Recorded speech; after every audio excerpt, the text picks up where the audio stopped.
Y'all caught me. Yo, my schedule was so crazy. Like, you know, I do other things. You know, I'm an electrician. Mm-hmm. So I was banging out a job, and you know, MJ just blew up my phone and just let me know what time it is. I was like, oh, word, 7. Yeah.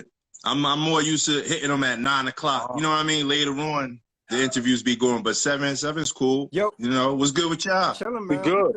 Yo, let me ask you. I don't know if you heard, but before we get started, like a formal interview, let me ask you, what's the penultimate? What's the New York song that if an out of towner hear it, they know it gives them some New York vibes? Shook Ones. That's what everybody's saying. Shook Ones. Yeah, because he hit it right on that.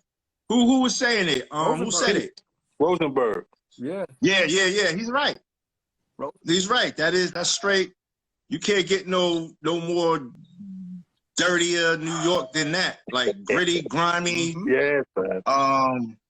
Anthem-ish. You know what I mean? Like, come on. Yeah. That's the number 2 train back in late 80s. You know what I'm saying? Yeah. Up in the Bronx. Like, whoa. Yeah. And the thing is that they were saying, I was agree with that wasn't a song that was meant to be a party record, but turned into a huge party record. That was an anthem for the street.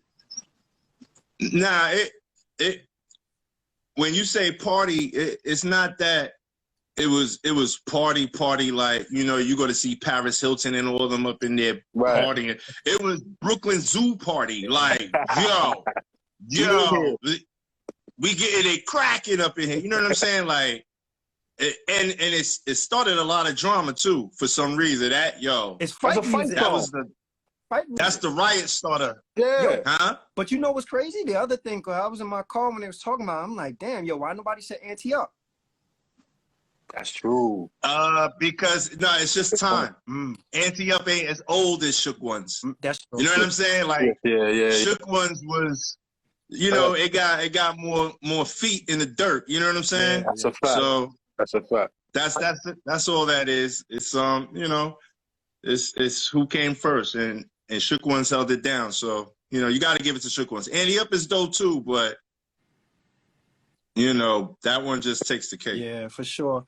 Yo, so thank you for tuning in. For those who don't know, we have Fantom of the Beat, aka Haas G from the UMC's, tuning in on the original podcast. Yo, let me ask you, I grew up in New York. I grew up in the Bronx. We had Shaheem on here, and I was talking to Shaheem about this too. As a kid, I've probably been to Staten Island a handful of times. I always wondered, like, for the dudes who actually grew up or, you know, spent a significant amount of time in Staten Island, what was it like growing up on Staten Island? Staten Island was the place that, you know, us as teenagers growing up, we were there. We were close to the city, but not city.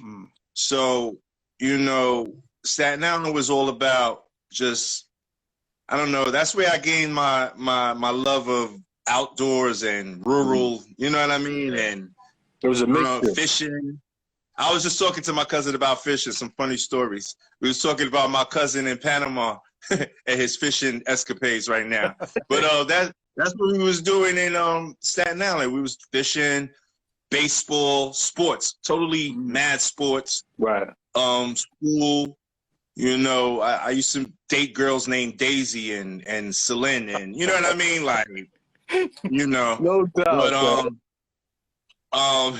But you know, growing up out there, that's what we were privy to, you know, as opposed to when I used to jump back on the train, the ferry boat, and go back into Brooklyn. You know, that's Brick City. You know what I'm saying? Like, that's really like that was the grind out there. You know, every block you turn on, you know, is some crazy action going on in Brooklyn back then. In the city, you know what I mean? So Staten Island was like a safe haven. It was calm and cool, you know, until people realized that a lot of Staten Island was comprised of people from all over, from different boroughs. Right. You know what I mean? And then all them different boroughs running into each other on Staten Island, and the time changing, and, you know, everybody getting their money, getting their bread, and the music is blowing up. That's when it started getting a little rough. You know the era I'm talking about. Sure. You know. Yeah. So now everybody's starting. They staking claim on the island, and you know what I mean. You're not even from the island, really, but you know that's how it started getting a little crazy out there. But prior to that, growing up I had fun. I'm talking about BMX bikes, dirt bikes, snake hunting, fishing, baseball, football. You know, it was cool. Yeah, y'all had this little suburb feel to be a borough. Yeah, that's what I was gonna say. Yeah, it was a whole suburb.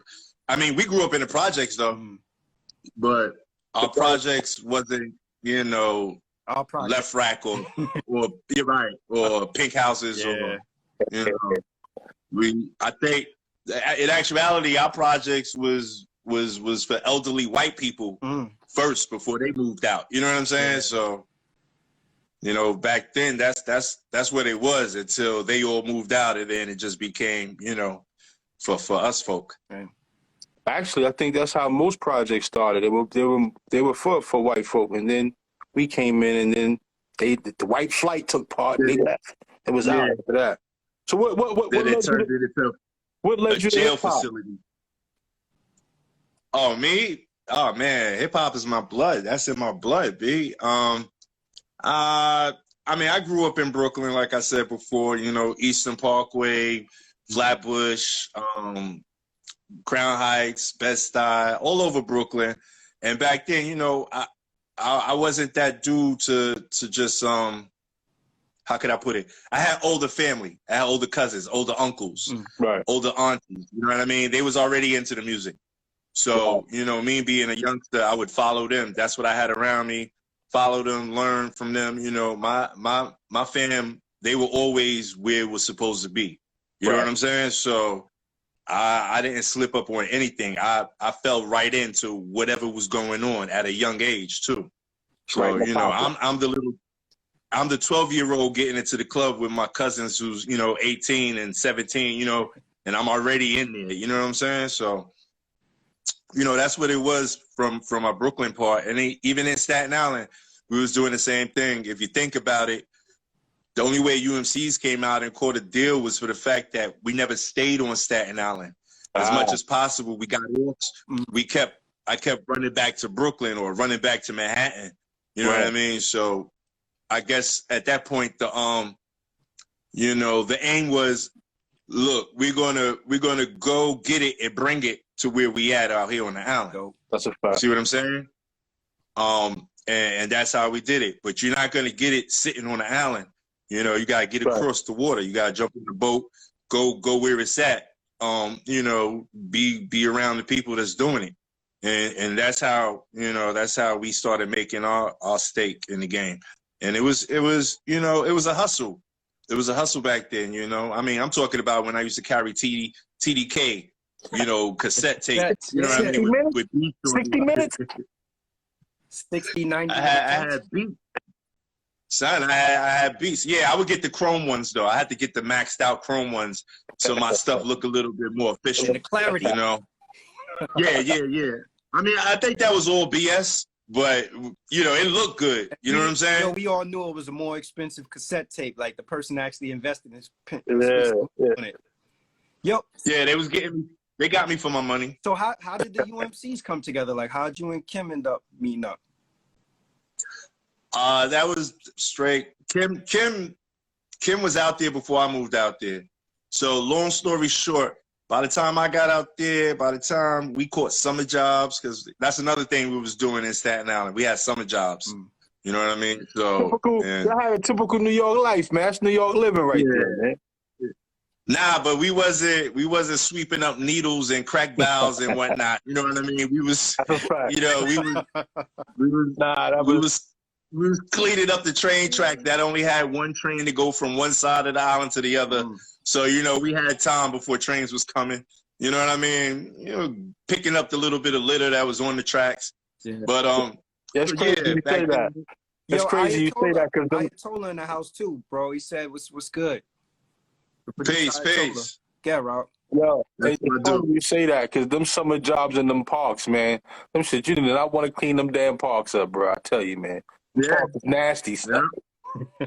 Yeah. The parks But that's what I'm saying. We had to clean the parks too, but it wasn't crazy like that in Staten Island. I tell you. We was chilling, you know what I mean? Right. But so how we still work. How'd y'all end up on Wild Pitch? And yo, I bugged because the roster that Wild Pitch had, you think about it, had Gangstar, Lord Finesse, OC, Main Source. Yeah. No, was Main Source on there? Yeah. Yo, it had a that was a all-star lineup. You know what I'm saying? That team was dope. And that's why they caught like $6.7 million off of our blood, sweat, and tears. You know what I'm saying? Wild Pitch got paid. Yeah, but it was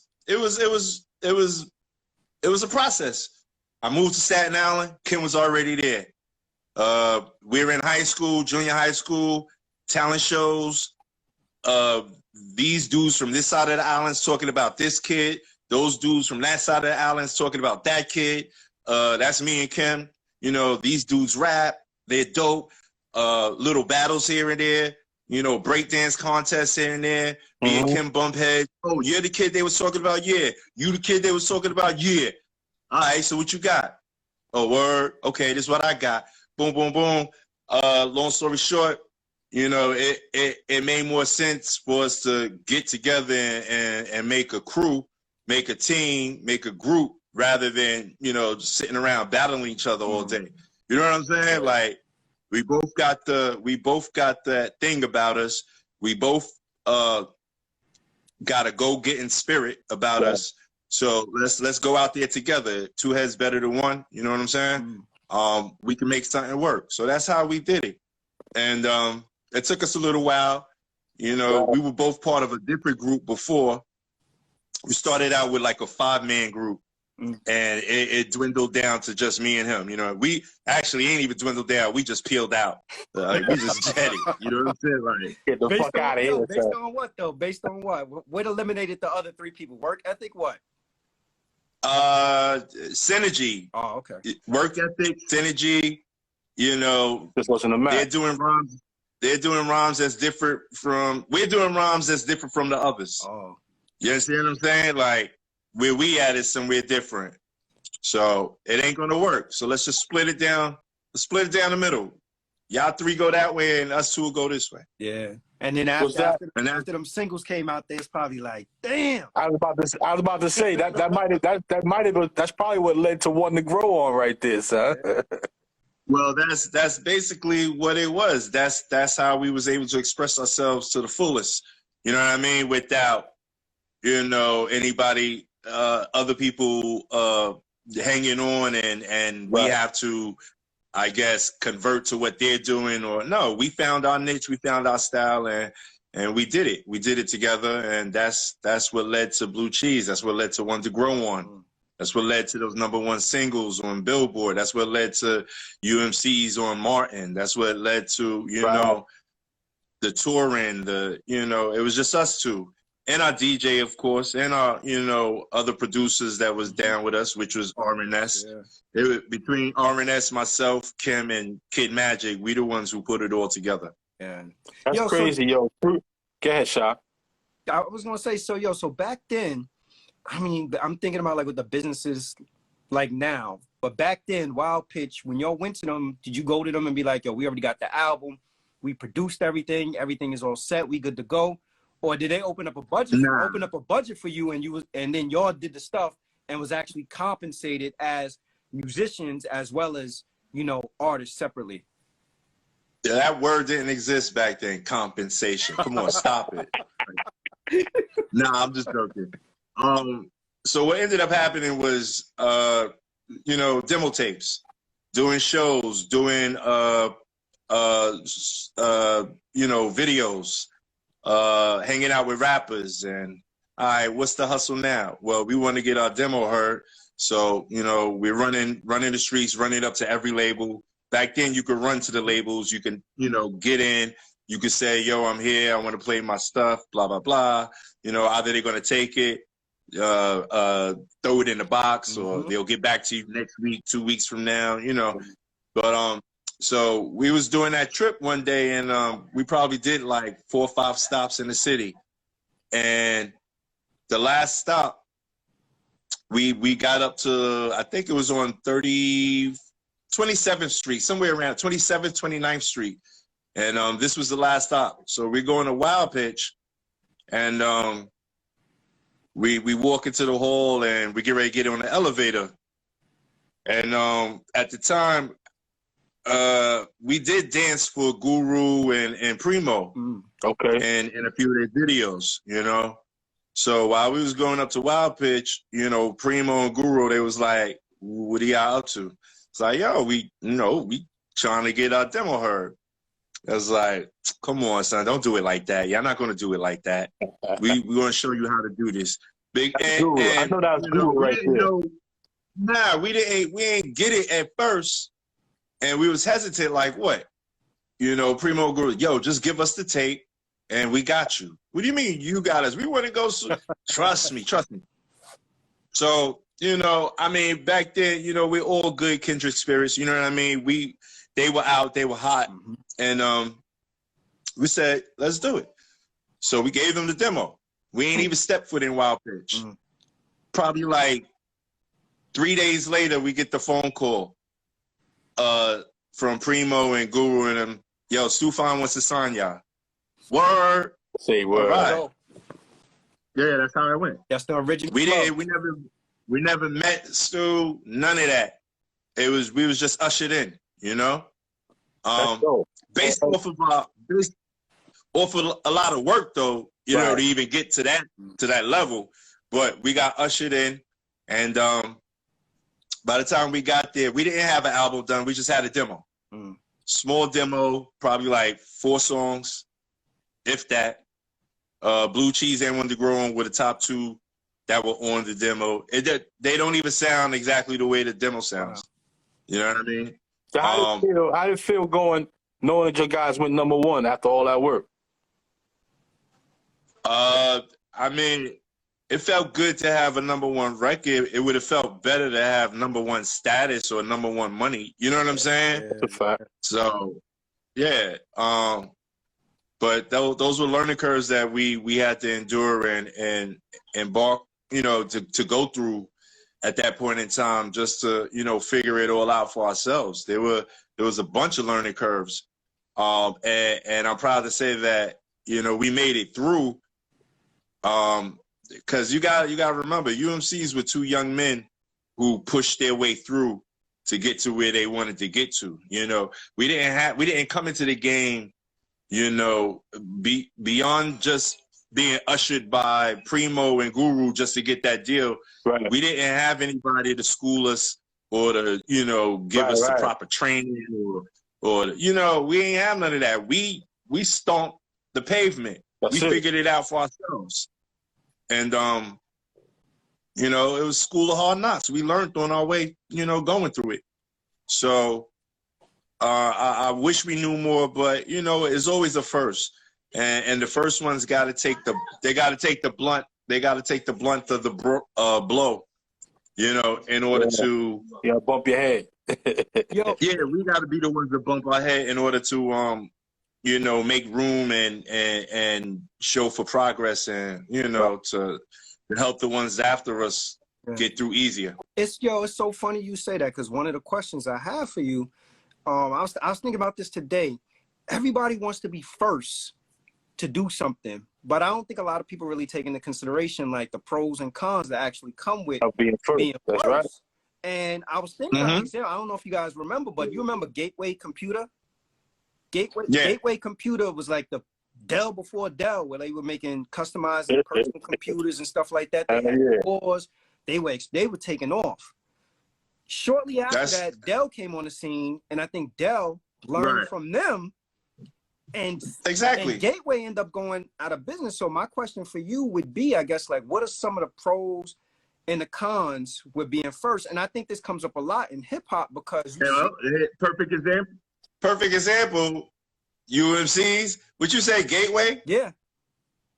Gateway, then Dell. Well, it was UMC's, then Wu-Tang. Exactly. You understand what I'm saying? Mm-hmm. So you being first, you're breaking the mold. You know what I mean? Mm-hmm. But there's always the next ones who's going to improve upon it. Mm. And you know, that's just called evolution. Yeah. Right. That can't be stopped. Yeah. That's right. You know, and you gotta be thankful because you're blessed no matter what. You had hands on, you know, and as long as you don't stop, there's just ample time for you to continue to excel, to elevate, to come with something different, something newer. You know what I'm saying? Yeah. So, you know, the pros of that is you spark the intellect. You spark the minds of people. Right.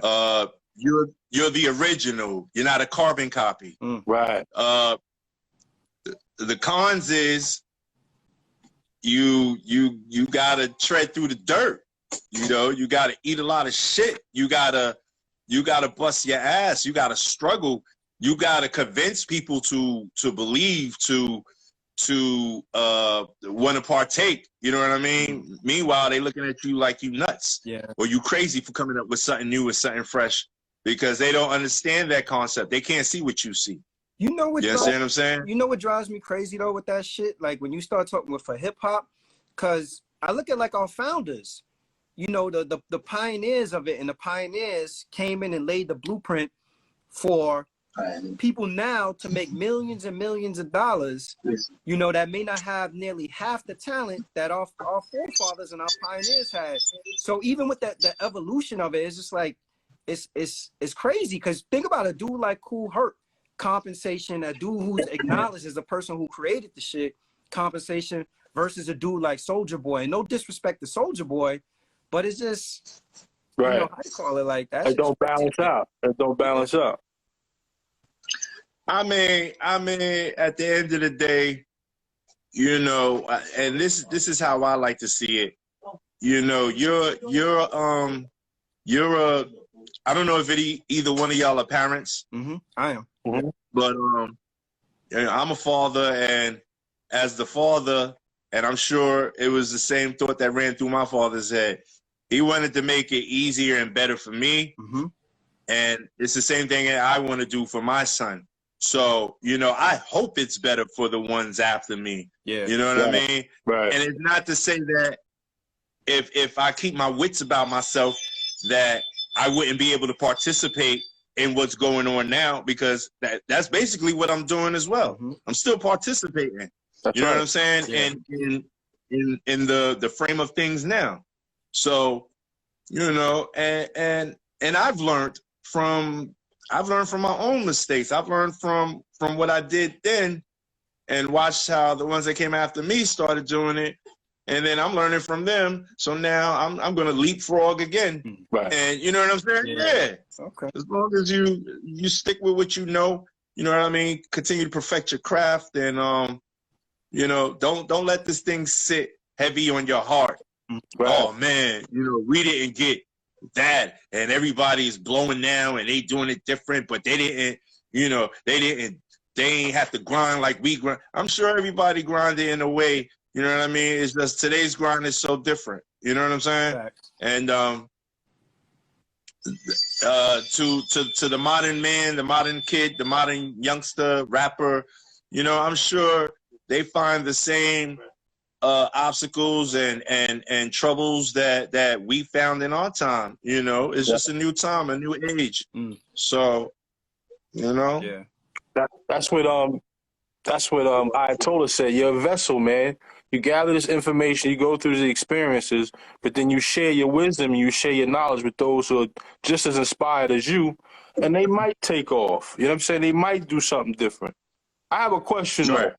And you mentioned originality versus carbon copy. How did we get so far removed from just being original? Because it turns into business, and when it turns into big business, and we don't run anything, we don't control, we don't. And when I say we, I'm really talking about the black youth who come up with the ideas for this music, right. and create this music. We don't have distribution. We don't control the labels. We don't control distribution. We don't control marketing companies, outlets. We don't have any ownership or control of any of that. So now, when it comes to big business, it's being dictated to us what business is going to sell, or how it's going to sell, or what we want to sell. And it's not us dictating that, because we don't own nothing to be able to dictate, anything. So what's being dictated is the nonsense that you're hearing at times. You understand what I'm saying? Originality, back in the golden era, like not one or two MCs really sounded alike. Groups didn't sound alike. That's a fact. It was all distinguished gentlemen, you know what I mean, and ladies, you know what I'm saying? Everybody was different. Yeah. So now, when you're dealing with carbon copies and just I forgot what you call it, but just a selling model, Mannequin. everything is, I swear to God, everything is just a bunch of, niggas, puppets. Niggas is mannequins out here, son. Niggas is mannequins like in the fucking front show, son. Yeah, I'm telling you, they're puppets, B. They're just carbon copies. Rinse and repeat. We can't get away from, I need a record that sounds like this. Damn, I'm tired of hearing that. I need a record that sounds like this. So what the hell are you doing rapping for? Because we already got a record that sounds like that. Right. You understand what I'm saying? Yeah. Like, what's your point? And they don't see no problem with biting. That's the thing. Yeah. Biting has become a regular. So there you have it, man. Well, you had a distinct sound. You had a distinct style. Very distinct. Like, what inspired your style and your sound? Everybody that came from that era had a distinct style, a distinct sound. I mean, me personally, and I'm just speaking for me. What inspired me was the fact that, I just wanted to be different. I wanted to be original. I grew up knowing that I was the original man. You know what I'm saying? Asiatic black man, make it the owner of the cream of the planet, earth, God of the universe. You know what I'm saying? Peace, God. Peace, God. Peace, God. So I was always taught to be original and to do, other than what they're doing. Mm-hmm. Yeah. That's the recipe. That's the recipe, man. Well, so that kind of explains why the 90s is such a timeless era, because everyone was so original. Everybody was about, I don't want to be like that guy. I want to be like myself. Which in that mindset, you have to dig in deep, not to sound like someone right next to you, because you hear them constantly. Some of it might rub off, but you have to find it deep within yourself, whether it's a tonal, whether it's your voice cadence, the way you pick beats. It doesn't matter. You just have to be very original, but authentic. Well, you just hit it. You hit it on the head right now. A few words back, and you said that's why the golden era is so timeless. You know why? Because out of all those records, all of them stood in their own lane. That's right. So it wasn't like today, oh, I found this record, but I could find 20 or 30 more that sounds like that. That's a fact. You understand what I'm saying? Yeah, yeah. You go back to that era, there was only one Rakim. There was only one, De La Soul. Right. There was only one G-Rap. There was only one BDP. You know what I mean? Like, there's only one Das Effects. Yeah. One Naughty by Nature. One MC Light. You know what I mean? You had a bunch of female MCs, and none of the female MCs even sounded alike. Yeah. Sweet Tea did not sound like Latifah. You know what I'm saying?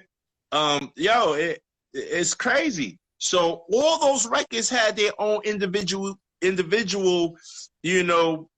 aspect to them. Yeah, yeah. And so that's why that era stands out so much. This era is a bunch of copies. Mm-hmm. You know what I mean?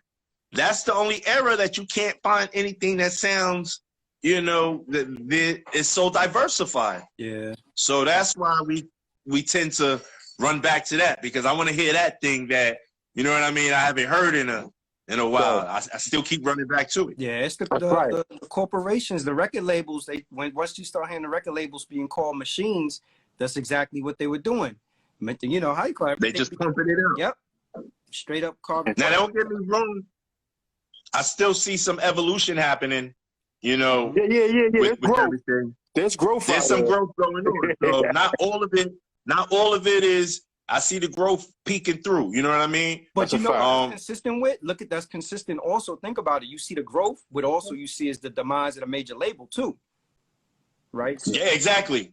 So it's evolution. Here we go. We get ready to start again on this level. Yeah. Boom. Yeah. Exactly what's happening.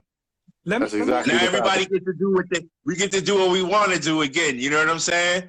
How we want to. Boom. I don't need you to get my records out to the world anymore. You know what I mean? I could do all that for self. I'm straight. You know what I'm saying? I got access to distribution. It might not be the biggest as of yet, but we're able to do it ourselves now. And when you do that, now we flooded the market.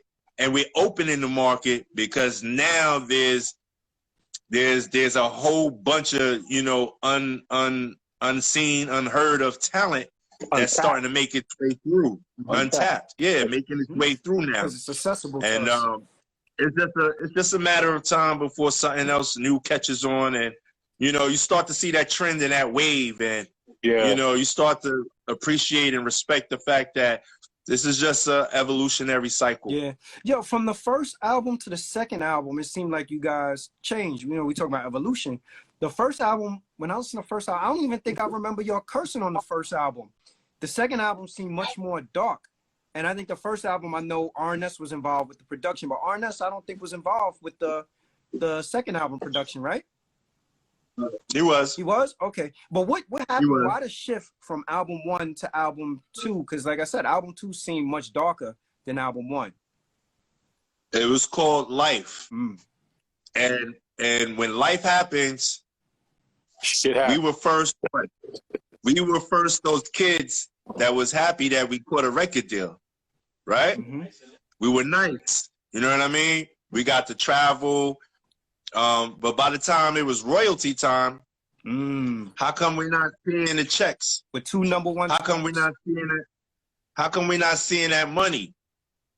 How come we're doing all this work and we're getting beat, out of our paper?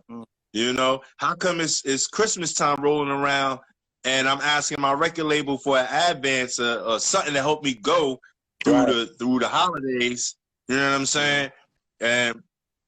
And they telling us, nah, we can't do that for you right now. Meanwhile, you just signed off on $6 million, you know what I mean, off of our backs, and we can't get no extra money right now. You know what I'm saying? Yeah. Yo, so now that shit is not extra money. That was the money you was entitled to. Well, that's what I'm saying. And so now life just, it made you angry, it made you upset, it made you tight. If you think about it, if you listen to the second album, like I said, we didn't have enough experience going into the game because we didn't have any teachers to teach us, don't you come out with this sound, just perfect your sound. Right. Don't steer off, don't veer off, stay true, stay consistent with what you do. Meanwhile, we got so angry and our emotions took control and, we lost control.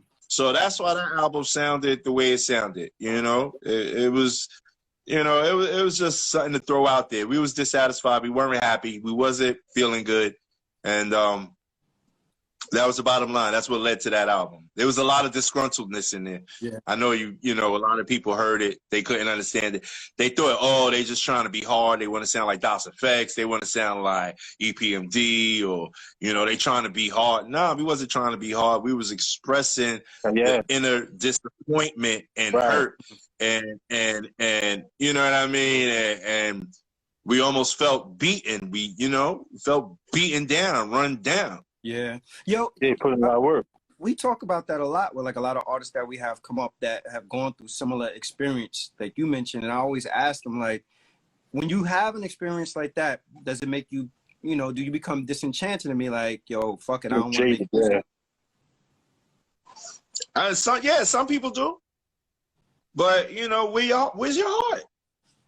It's up to the individual. You know, some people get disgruntled. Some people wash their hands clean of it. Right. And some people take it as a lesson. It's use the individual. You know, what is your higher self telling you to do? Right. Give up, let it go, wash your hands clean of it, or pick up the piece. Take it as a lesson. Take it as a lesson and figure out if you're true to this and that's what you want to do. Okay, it's a lesson. Yeah. You know what I mean? Now let me continue doing it and let me do it in a better manner. Let me avoid the pitfalls that I fell into, you know, last time around. Because I noticed, and Grand Poobah said it best, what goes around comes back around again. Mm-hmm. It's consistency. That's what allows you to continue to be a part of it all. Yeah. You know what I mean? And each time you got to understand and observe the fact that you jump levels. You know, I'm not rapping no more. I'm producing now. Yeah. You know what I mean? I'm not just producing now. I'm an executive now. Mm-hmm. You know what I mean? Yeah. Like, you got to understand. You jump levels to the game. There's levels to the game, man. That's it, man. Different levels. Yo, I wonder how many creators, though, how many creators that had all this talent got discouraged and walked away from it. Did they so that fulfilled your contractual obligation, or y'all just got a release after that? We after that second album, it just faded away. Oh, okay. We weren't out since then, as you know what I mean. So we just let it be. We let it go. Yeah. We went back to our regular life. You know what I mean? Fortunately, I went to school, so you know I was an electrician right out of high school. Nice. So I was making my bread back then, you know what I mean? Even before music and all of that. So I just went right back to that. You know, I had children, had a family. You know, and I still kept my eye on the prize. I was still making music, making beats, producing, and just staying focused and figuring out what it is that I want to do until I finally figured, okay, I want to produce. Let me take a shot at that. Nice. And produce for other artists. I know I produce for UMC's, but how's it going to go if I produce for somebody else? And sure enough, it worked out. It worked out really good. I guess that was... I was going to say, it really did. It really did, bro, because I didn't know. I did not know that you worked on Inspector Deck's project, The Movement. Yeah. Yeah, son, get right. Ayatollah. Mm-hmm. Yo, get right. City High. I was like, hold on. This nigga did all these shits. Yeah. And that was the most slept on album from Deck. That and Uncontrolled Substance. Yeah. But that album there was that right there, brother. You put your foot in that shit. I don't give a fuck what nobody say. Good looking. You know what I mean? Those are good joints, man. That was a dope album. Good work. Yeah. And you worked on More Fish. You worked on More Fish too. Yeah. Of course, we know about Apollo Kids. That was classic. Magicstick. Magicstick. But that Movement album, yo, I could not wait to go to the store to get that album because I said, yo, Deck is about to make another album. And then I heard that. I was like, oh, shit, we on to something here, son. These Boo Cats are starting to spread out now, son. They're starting to spread out, and I was one of the pioneers from Staten Island. So now I get to, if they're not working with RZA at the time, who else are they going to work with? Who's the next best one to work? Oh, shoot, you know what? Let's go mess with Haas. Let's see what he really got. Let's see if he can really pull it off. And I'm like, dog, I'm the one who was out here setting it off. You know what I'm saying? Like, let's go already. Originally, Yeah. yes. Don't come on, son. You don't talk production to me. What? Yo, So you gotta. that's how that. Go ahead, bro. That's how that all came about. I grew up, on the same floor in the same building with Ghost, and we was all around each other back then. You know what I'm saying? Right. So it only made sense. You know what I mean? I'm like, all right, cool. All right, here, hold this though. You know what I'm saying? Let's see how this do for you. Yeah. Well, I actually produced for all of them except Meth and U-God. Yeah. Oh, well, Master Killer and Genius. But the dudes who I produced for. Yes, sir. That's what I'm saying. That'll probably happen soon too. But yo, do you ever step back and really put into perspective your contribution to the culture? Like, yo, y'all were the first rap group on Staten Island, which paved the way for a Prince Rakeem, a Wu-Tang. Iconic television show Martin. You look in the background, whose poster you see hanging on the wall? 2 number 1 Billboard singles. Like, you ever put that in perspective and be like, damn, like, yo, I accomplished all this. And don't even mention Fruits of Nature made 30 years old. Fruits of Nature's an adult now, son. Yeah. That's right. 91. My son's age. How about that, son? It's my son's age, literally. Yeah. Wow. So you ever step back and be like, damn, like, yo, like I really, my contribution, I'm stamped in hip hop. I'm solidified. People tell me enough times, yo, own it. Like, you know what I'm saying? Like, where that shit, yo. But it's hard because I wasn't taught that way to, sometimes I gotta, ruffle some feathers sometimes. I know I gotta accept the fact of who I am and really, really walk the walk and I talk the talk, you know what I mean, here and there, but I live with myself, so it don't seem so grand. I don't know if that makes sense to you. You're very grounded, brother. You're grounded, yeah. Let that sink in. Put that in perspective and be like, damn, like, you talk your shit for a minute. And Soul Train, Ayatollah said. How many dudes can say on Soul Train? Yeah, Soul Train too. Yeah. We were the first group from Staten Island on Soul. Yeah. He said, yeah. That's right, bro. The flowers, your flowers, man. When it hits like that, then it catches me. You know what I mean? But I don't walk around with my chest puffed out. You know what I mean? Overlooking people. You know what I'm saying? Yeah. I like to still participate. I like to play in the game. And, every once in a while when it's time to meditate, I'll go back and hone in on the accomplishments. And then I just use that as more energy.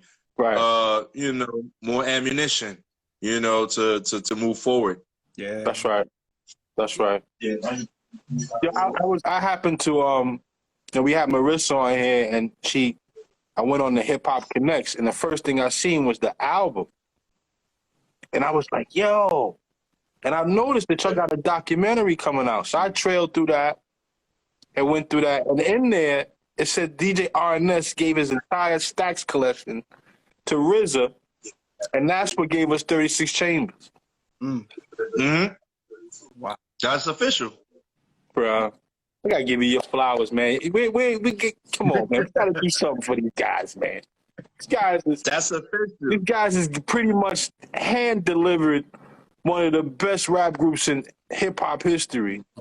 Not knowing they was the fly on the wall, the dude sitting in the corner, giving beats or just giving advice. And here we are, 25 years later, listening to these guys, admiring them. So I admire that whole team. When I watch the group, I think of my crew. You know what I'm saying? Because that's what hip hop was. Hip hop was you roll with a crew, whether it was 2 or 10. You still roll with a crew, and that's what I like about that. We had a pretty big team. remember we was dancers. Well, I don't know if you knew it or not, but we were dancers at first, so we always rolled with a team. Right. You know what I mean? But back then, that's all you did. If you wasn't doing all other shit, you was at them parties, B, and you was dancing, son. Yeah, definitely. But back to the whole Wu-Tang, my man Tony he chimed in. And Wu-Tang, the first time y'all heard Wu-Tang, we said it on the Fruits of Nature album. You know what I mean? So that was already a slang out of Staten Island. Yeah. So we was just giving homage to that style, you know what I mean, to that feel. And, you know, that was the talk already. And then here comes the group. So we was already part of that whole, you know, come up, that whole cycle of coming up. Yeah. And definitely the Stacks thing is a true story. You know, we was on tour and you know, we met with the label and, you know, they like to give you gifts, favors, you know what I'm saying? You go to the label, you do a little performance, you know, you walking off with albums and CDs and, you know, they was just catering to us. And they gave us all the whole Stacks collection. Damn. And by the time we got back to Staten Island, let RZA supposedly hold it, but he never seen it again. Yeah, that's that. You know how that go in the hood, though. You know how that go. Yo, what was it like? Talk a little bit about making the transition from an MC to pretty much a full-time producer, because I know you always had your hand in production, but now, you know, it's predominantly production. How was that transition for you? Easy, very easy. I was never one to be so outspoken. I was just as outspoken as necessary or as needed to be. You know what I mean? So all that being in the front, being on stage, you know, I did my time. I had a good time in it. I had a fun time in it. But, you know, my whole thing, I was real technical. So as opposed to just being on stage performing, I needed to know how the show was being set up, or, you know, what the DJ's playing, or, you know, how good are our mics, or, you know what I mean? I always played that behind the scenes, that area. Yeah. And which it makes sense, you know, me being an electrician, you know, sound boards, you know, speakers, you know. So making the transition to producer, it was real easy for me, you know, and not to mention, you know, when I realized that producers get paid, you know, they get paid before the artists get paid. So you know, that's a no-brainer. That's what I want to be. I'm about to say, that's a no-brainer right there. I get mine first? You fucking right, I'm doing this. Yeah. I get the top piece. And what's the first major placement you got? Say, go ahead. What was the first major placement you was able to get, production-wise? Oh, that was Busta. Oh. Production-wise. First major. The Extension Level event. Oh, Take It Off. Take It Off, Yeah. Take It Off. Perfect for him. That very first record, double platinum? Damn. Album. Janet Jackson on it. Yeah, Janet Jackson on there. Some couple jokes on there. That right there was my that was the beginning for me, really, really, to say, okay, this is what I'm gonna do. Because I was actually working still. And what happened was I got hurt. I got hurt on a job. And I kept saying to myself, I want to get out of here. God, let me get out of here. Please, I got to go already. This is driving me nuts. You know, I love my job. I love what I do, my profession, rather. But when I was working a job for, you know what I mean, for the man, it was like, yo, this is driving me nuts. I'm like a slave. And eventually I got hurt and I had to, you know, take a leave. And 2 weeks after I took that leave, I sold my first beat. How about that? So, I was like, okay. And then I saw the check. I saw the check. And then I called. I said, I'm not coming back. Yeah, on the machine. Hold on, I got 7 more. I'm not coming back. That's Off of my up. first check. Damn. That was it. I quit. That must be a beautiful thing, man. Because, you know, I like talking to producers because I always like how y'all think when it comes to making beats or putting sequences together and how you make the things you make. Like, case in point, Havoc from Mobb Deep just came out of his shell and made an album with Styles P. Yeah. You as a producer, do you make beats and say, you know what? This beat's for Ghost. This beat's for Sadat X. This beat's for CL Smooth. This beat. Do you think in lines sonically when you're making your beats, you can hear the artist? I can. You know what I mean? And I do practice that a lot. Mm-hmm. But now you got to think. If you're dealing with artists like that who are very, very creative and very, very diverse, there's no telling what they're going to take. Right. You understand what I'm saying? You don't know what they really want. You know, you could go based on what you've heard them do, you know, previously, you know, and say, okay, this is that sound, or, you know, I'm the type that'll be like, yes, this is your sound, but it don't necessarily have to sound like anything that you heard from them before. Yeah, that's right. You see what I'm saying? Yes, sir. It's like, you're going to be dope on this. You know, you would sound fly on this. And then that becomes your new sound. You know what I mean? Just like that. So I approach it. That's how I approach it. You know, I don't, and because if I approach it the other way, then all I'll be doing is mimicking the same thing that you did already. Right. You understand what I'm saying? Right. Yeah, I totally said I just do me.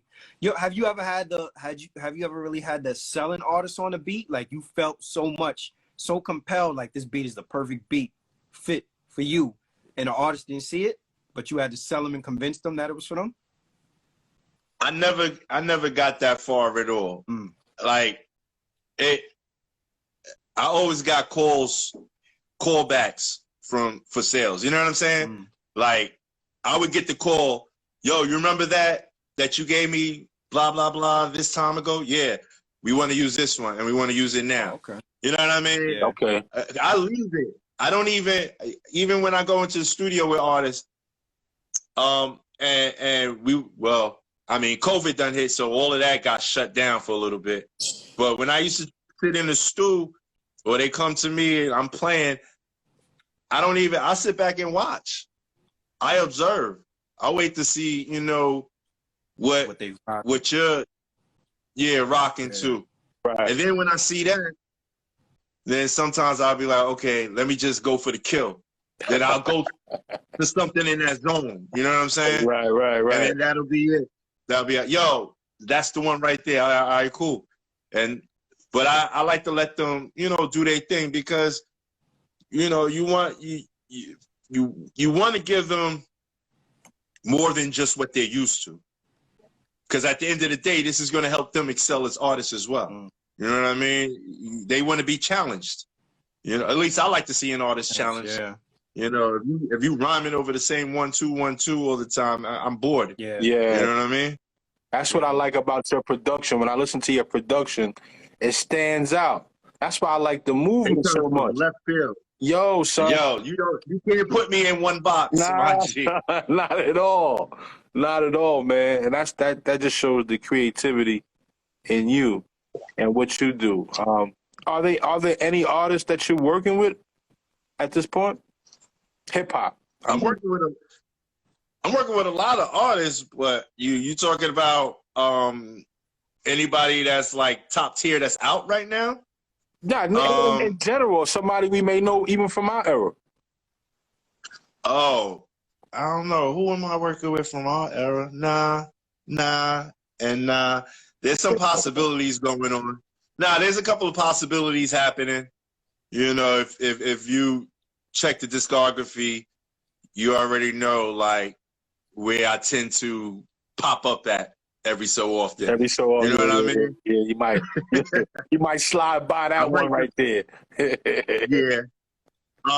Other than that, I've been focusing on my own label imprint, you know, and some new artists that I'm working with that are doing, you know, exceptionally well for being new artists. Yeah. But you know, I'm kind of focused on that only because I got tired of chasing, you know. I'm not here to chase artists down and beg for work. You know what I mean? I'm going to create my own work. There you go. You know, I'm going to create this lane, and at the right time, you know, I'm sure I'll have knocks on the door. Yeah. You know what I'm saying? That's right. So as of now, I got a few artists that I'm working with. I actually have a female artist that's in a whole different lane. What's her name? Her name is Catherine Swain. Yeah, Catherine Swain. Catherine Swain.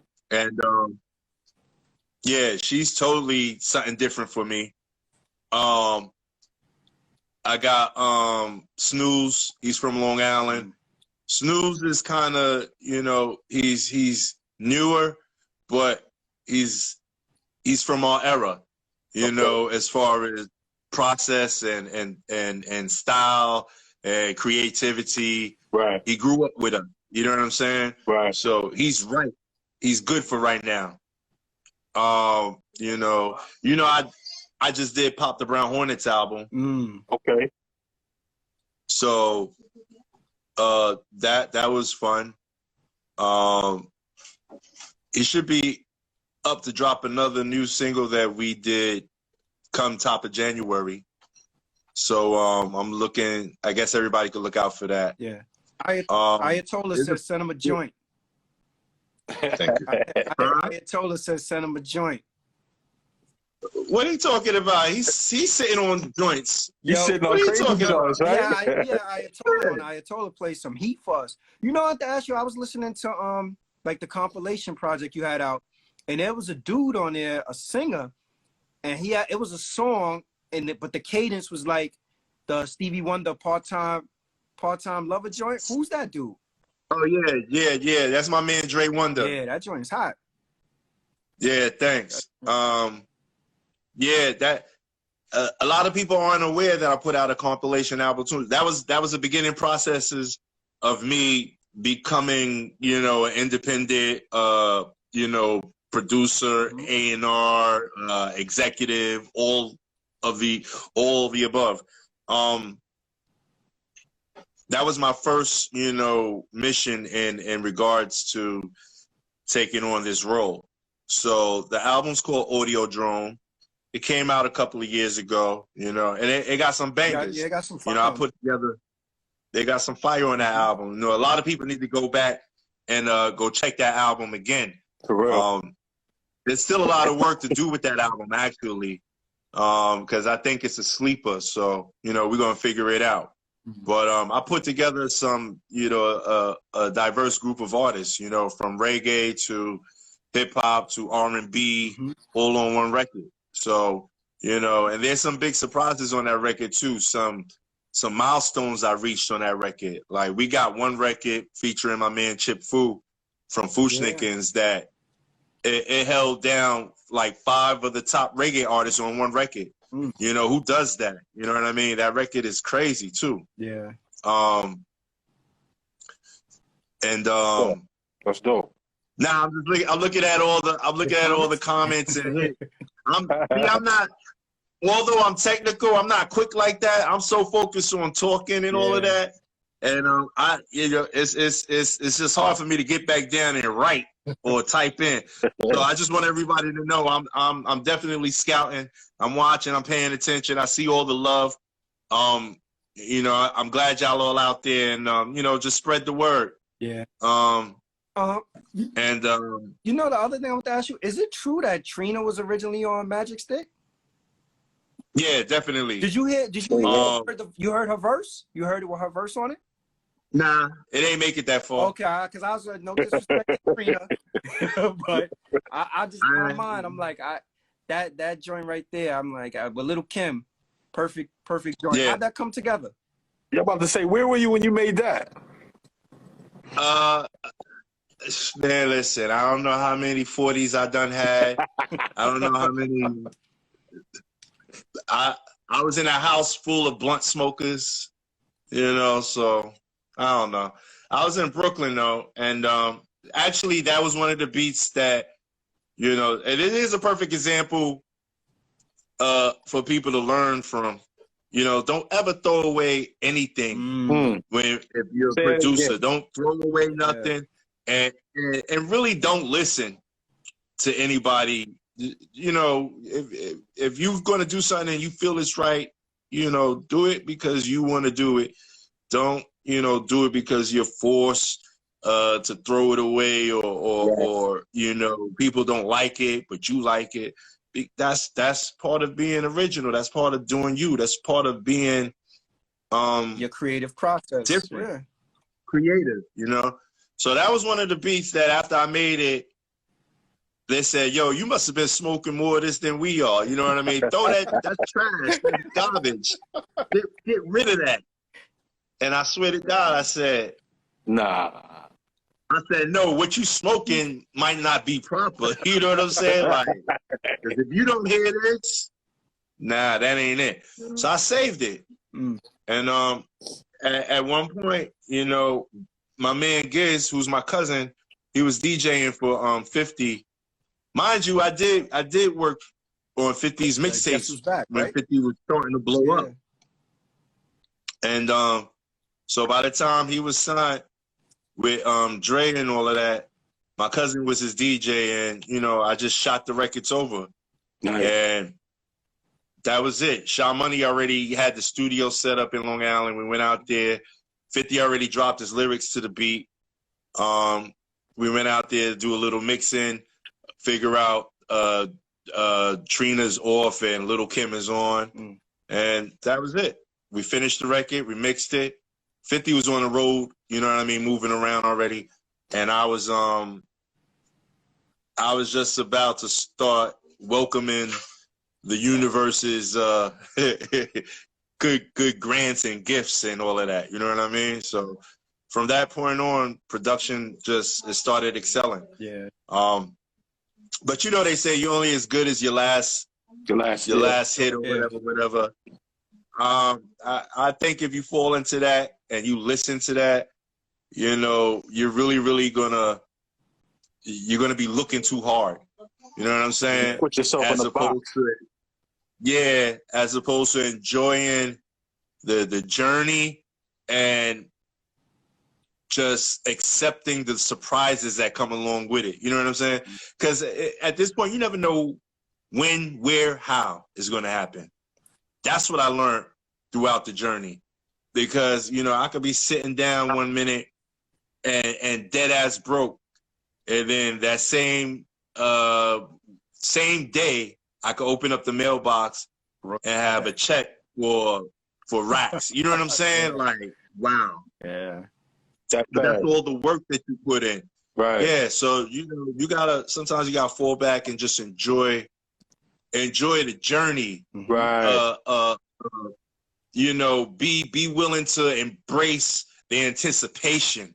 You know what I'm saying? Yes, you begin in 78, God's timing. Yeah. Learn, you know, enjoy the process. You know what I mean? I mean, yo, I swear to God, if I could wake up every other day to you know, mailbox full of money, you know, surprisingly, you know, I'm like, you know, that's it.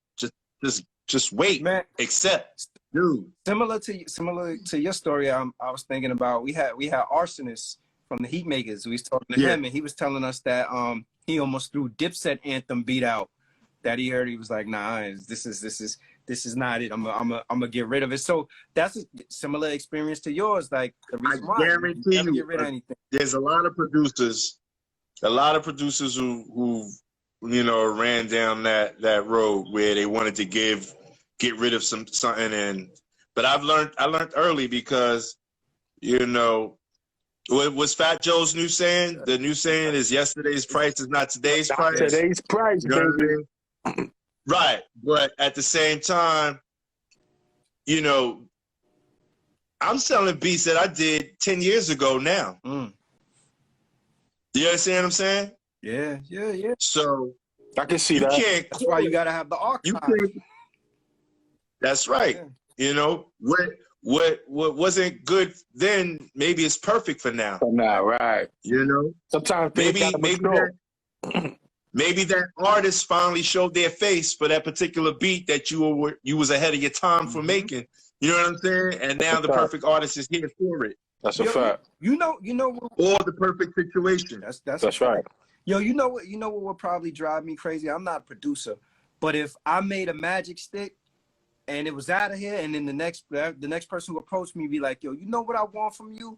I want to be just like Magic Stick.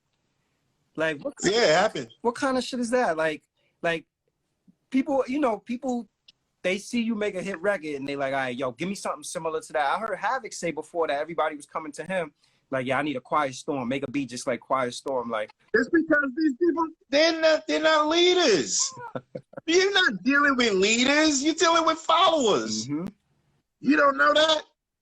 They can't even fathom how I made a Magic Stick. And before it was called Magic Stick, it was just called beat number 35. Pound A. You understand what I'm saying? yeah. Like, come on. They don't know what no Magic Stick is. Magic Stick is Magic Stick because 50 named it Magic Stick. Right. You know what I'm saying? That beat is another true story. And I love the brothers to death. Smith and Wesson had that beat before 50 had it. Man. Wow. But that's a lot of that go on that people be like, damn, y'all had that beat. Remember Ras Kass and was it the Jada had both of them had got the joint from what's her name? Was it from Alchemist? What's the joint? We gonna make it. Yeah. That was supposed to be for Ras Kass. Both of them had that. And the Locks knocked that shit out the park. Exactly. So really quick, because you gotta be quick with the draw. Hold you up forever. But talk to us a little bit about the documentary. Like, why now? Like, what inspired the documentary? It's called, was it Staten Island's Forgotten Sons? Yeah. I mean, it's just time, and in this day and age where media and the outlets and there's a lot available to us to right. Tell our own stories, get our own money. You know what I mean? These are perfect opportunities. So why not do our own doc? You know what I mean? It wasn't my idea, to tell the truth. It was actually my brother's idea. Okay. So him and his wife and their company, they started. I mean, I didn't even know he was doing it. You understand what I'm saying? So he started it, and by the time I found out he was doing it, he just told me he got a surprise for me. He hit you with proof of concept. Huh? He hit you with proof of concept. He showed you, and you was like, yeah, this is dope. That's it. He said, I got a surprise for you. I want you to check something out. I said, oh, word? That's what you've been doing? Yeah. Who's better to tell the story than the one who grew up right with us? Right with you, right. Watching our every move. We were like deity to him. You understand what I'm saying? He scored off of us. Like, that's my brother. You know what I'm saying? Like, imagine him in not even junior high school yet. Imagine him in just grade school. You know what I mean? And living off of clout. Yeah. Well, yeah, he was in junior high school, but living off of, clout from him being my brother. Yeah. You know what I mean? So he documented everything. He watched everything. He was like one of our biggest supporters and fans, I had to get at him because he tried to, become a DJ quicker than, he was ready to be, by breaking into my room and messing up my, hitting up my equipment and while I'm on the road. Little brother shit. But, yeah. Well, that's he says that's what made him too. You know what I mean? That's how he evolved. You know what I'm saying? And that's how he learned. And you know, when we were on Soul Train, he was the first one up in the VCR ready to go and making a phone call to all the family members so they'll all be watching, and you know what I mean?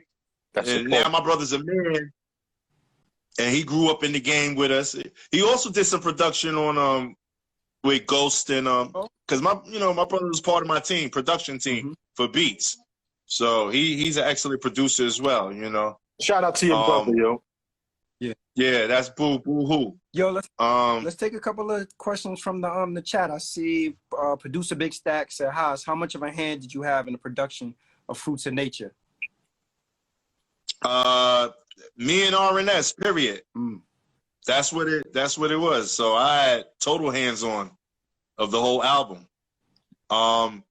You know, Kim just wasn't poised in the actual beat making, but you know, lyrical production, yeah, he had a whole bunch. It was a whole UMC's production. Me, RNS, and Cool Kim. Yo, you know, y'all was like one of the first crews to have like the back and forth, 2-bar, 4-bar, in and out, from Kim to Haas, back to Kim type flow going on too. We tried to do it because granted, De La Soul was out, but they really kept their verses. They kept their verses to themselves for the most part. They had some in and outs in there too, but me and Kim kind of went crazy with it because it was just being artistic. You know what I mean? Like math. As long as you come up with the right answer, it don't matter how you got it. You know what I'm saying? It don't matter how you got it. So I don't care if we do it. We're gonna do a 16, right? We gotta do a 16. How about you just shoot one line and I come and do 4, and then you come back with 2 and let me fill in the rest. And then when we start over, you know what I mean? How about you just do half the whole verse and then I'll do, you know, this amount, and then you come and say what you need to say, and then we out to a new chorus again. You understand what I'm saying? Just so long as everything broke down the way it was supposed to break down. Right. Sound good. Some songs was mainly not even my thought. Maybe the song was Kim's thought. You know what I mean? I just chimed in every once in a while. Right. Just to, you know what I'm saying? Yo, I think y'all was your inspiration for Kanye too. Right? Oh, it was big inspiration. Kanye is us 2020. When did he come out? Was it mid 2000? What was it? Oh, yeah, he came out. But I know how you call it. I heard that the Keisha Cole sample to Get Out. I don't know. Yeah, Kanye is just he was the new next level of us. He said it. He did an interview and he said it. You know, he said there was a Keisha Cole. I mean, Keisha Cole. You got me on Keisha Cole. He said there was a Pink Rock. Yeah, and a UMC, which means that he was already studying our, you know what I mean, our style. Which that's what he was growing up off of, you know. He said Kanye came out. I can say the same thing about. He said Kanye came out 2003. I was gonna say 2005, but 2003. So if he came out 2003, and we came out 91, right? It's 12 years. 12 years ahead of him. That's 12 years. And guess what? The cycle turns over every 10 years, 10 to 15 years, right? It's about so he was growing up. He was growing up off of us for those whole 12, 13 years until he was ready to do him. But what was his influence? Everything that he lived for the past 12, 13 years. 12, 13 years. That's right. Yeah. How about that? When we get in the documentary, when the documentary come out? It's gonna come out when it come out. I can't. You got to get with your brother. Hold up, we need that. Nah, there's still a good amount of production. You know what I mean? That we're still doing. Like I said, it was a shock to me. So it was a shock to a lot of people.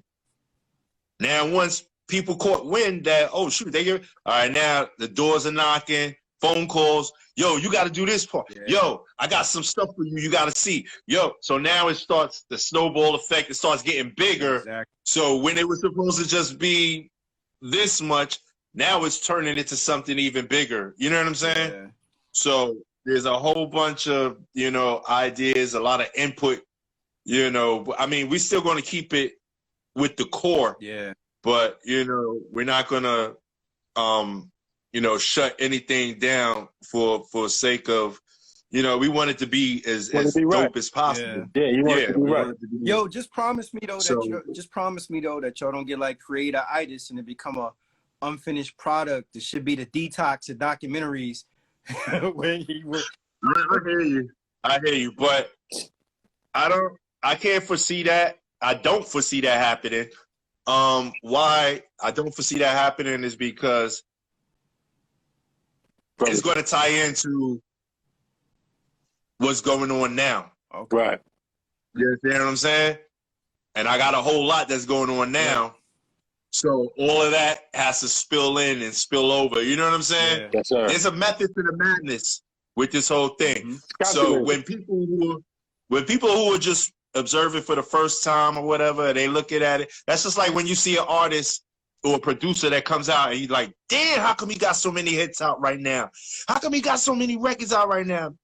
Those records are already in play for like the last 5 years before he even came out. You understand what I'm saying? Mm-hmm. So these records were sitting all around the place. And once that green light was given, everything just started dropping at the same time. Yeah. See what I'm saying? Yeah. So that's the same. This is part of that process. So by the time you probably see the documentary, I'm already sitting on probably like 10 or 20 different records, albums produced, and all of that. And you'll see the method to this whole madness. There you go. That's what's up. Okay. Wrapped up in one nice package, baby. You know what it is. Yo, so Rob, you got another question? Nah, you know what? It's been a pleasure meeting you, brother. Thank God for One to Grow On, because that song helped me out growing up. I ain't even gonna front, son. Nah, bro. God bless you, man. Huh? Thank you. Yeah, man. Those were the intentions. Exactly, and it did just that, man. So I appreciate you, Lil Kim, the whole team, what y'all done for us as when we was young, man. That y'all really came through for us, man, for real. Yo, we appreciate you as well. Speaking of documentaries and seeing, I don't know if you saw the Video Music Box documentary yet, but I know, y'all probably held the record for most spins on Video Music Box. I used to stay that, blue cheese and One to Grow On. Oh yeah, that's with blue cheese. I'm blessed. We landed in the perfect time. Yes, sir. You know what I mean? I wouldn't take that back at all. We landed right when we were supposed to land. Yeah, that's dope. And I hear a lot of artists saying, Dave East just said it just now. Damn, I think I'm rapping in the wrong era. He did say that. Yeah, he said, because I'm a regular dude. I'm a regular dude. I go to Poppy's store. I get my loose. I come out. I sit in front of the store with everyone else. I'm just a regular dude, son. I get it.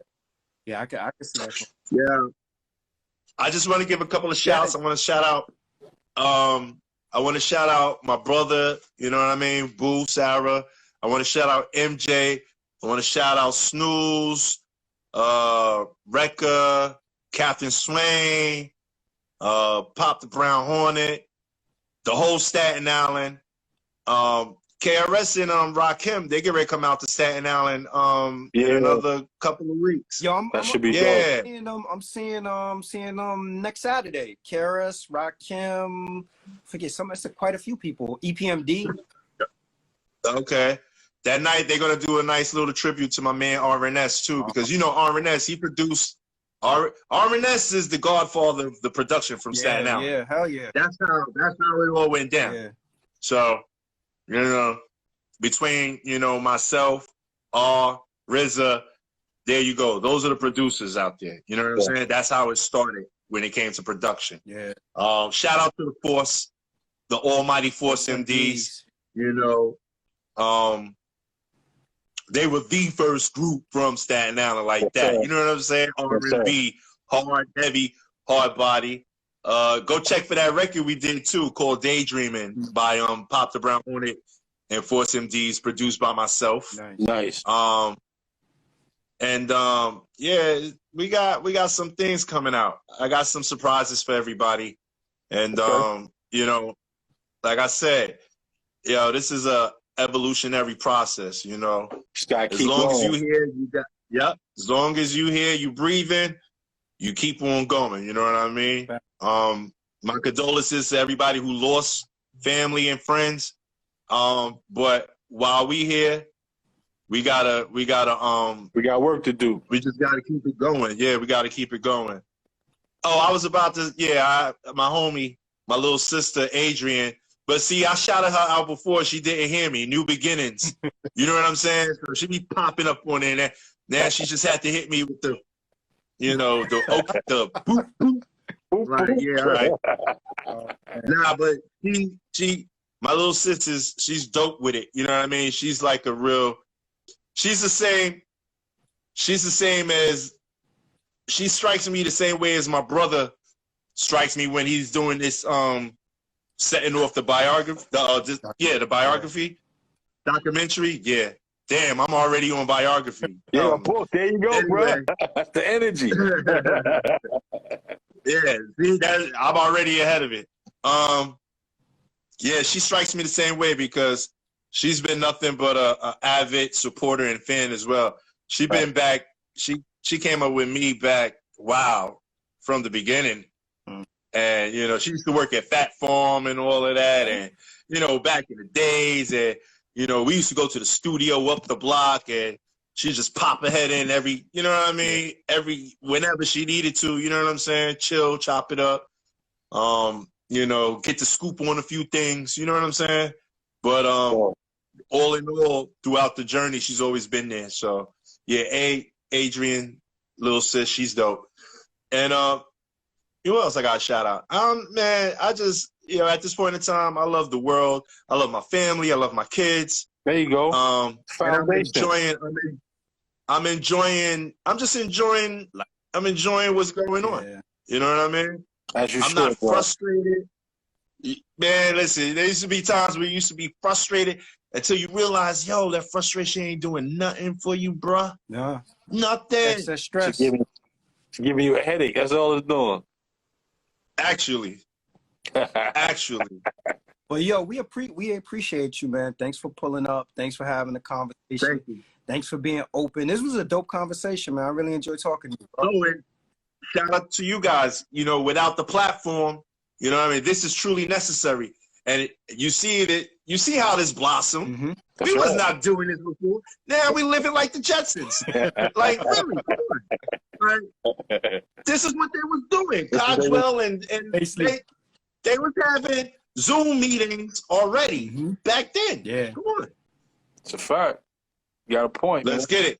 Let's do it, baby. Let's get it. For everybody that pulled up tonight, appreciate comment, subscribe. Check out our YouTube channel too. We got plenty of dope interviews. We're gonna continue to bring you guys dope content. Good looking out MJ also. We always got to shout out MJ. We did an interview with MJ too. If y'all didn't get a chance, check out our interview with MJ on our YouTube channel. Thanks everybody for pulling up tonight. We appreciate you. Make sure you follow No Ideas Original Podcast. Have a good evening, everybody. Peace. Peace.